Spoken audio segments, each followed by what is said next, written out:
I think the US used to be an engineering state. It certainly built these incredible projects from basically about 150 years, from canals and trains and skyscrapers in the 19th century to Manhattan Apollo interstate highway system, basically terminating in the 1960s.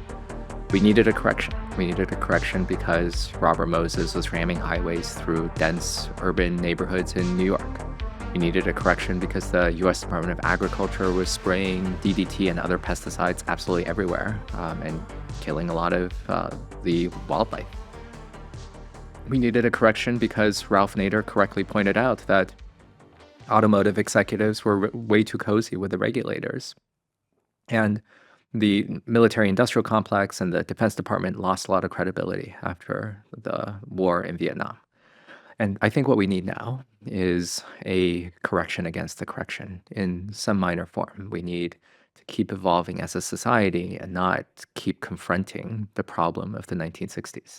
And so, what the 1960s built, starting from mostly Ralph Nader, he was a really crucial policy entrepreneur, organizer about all of these things. He had been recently out of law school. He was organizing a lot of other elite law students.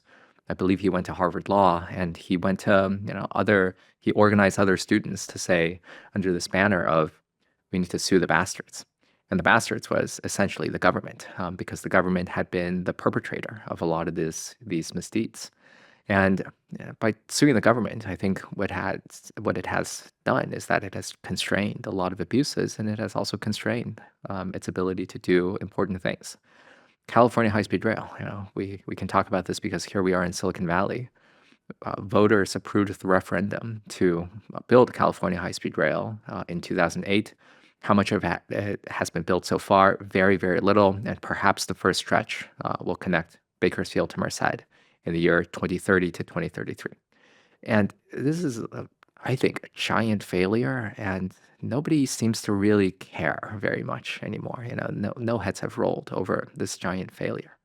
I mean, in fact, Gavin Newsom walks around with a straight face, just sort of, I mean, still like vaguely talking about it. I think people should be ashamed, and I mean, it's shocking to me.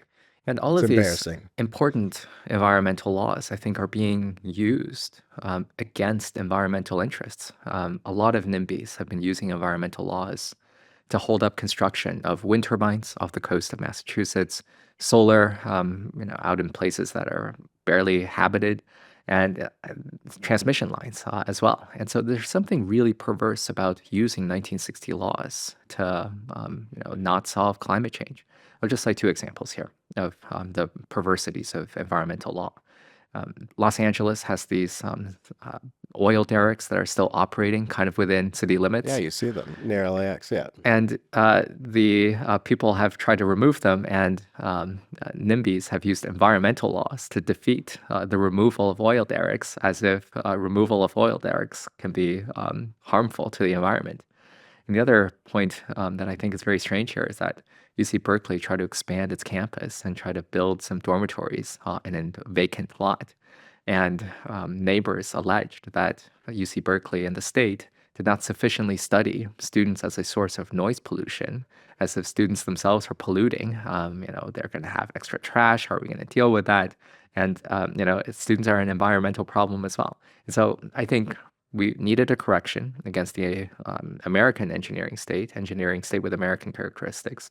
But now we need to actively evolve and think about whether the laws are fit for purpose still. And you get into China's similar, what the U.S. was facing in the 1960s, the repercussions of this build out. I mean, note not all is well with like the results of China's mass expansion as well, and there are consequences to this. But you kind of argue, I mean, because the government is set up so differently, there's consequences, but China's still pushing forward with their agenda. Like there's not going to be lawyers, slowing them down. Law students are not going to organize and slow the party down. There's been some signs that people have been distressed at some aspects of development. I'm thinking of a case in which the Shanghai government tried to build a trash compactor and incinerator near folks, and then People protested, and then the government moved things away. And so that sounds like a recognizably American act. You can sue the government in China in most cases, but the courts may not respect your lawsuit. But I certainly don't see any movement that emerged in China that would be analogous to what happened in the United States, in which a bunch of students, a bunch of elites organize. They're not really happy about student organizers in China uh, to really try to defeat some elements of the government's agenda that it doesn't really like. Yeah. Now, I think that China's government does have more than cursory environmental reviews. Sometimes the environmental reviews can be pretty robust, and often they do listen to the people, in the case of the trash incinerator that I just mentioned.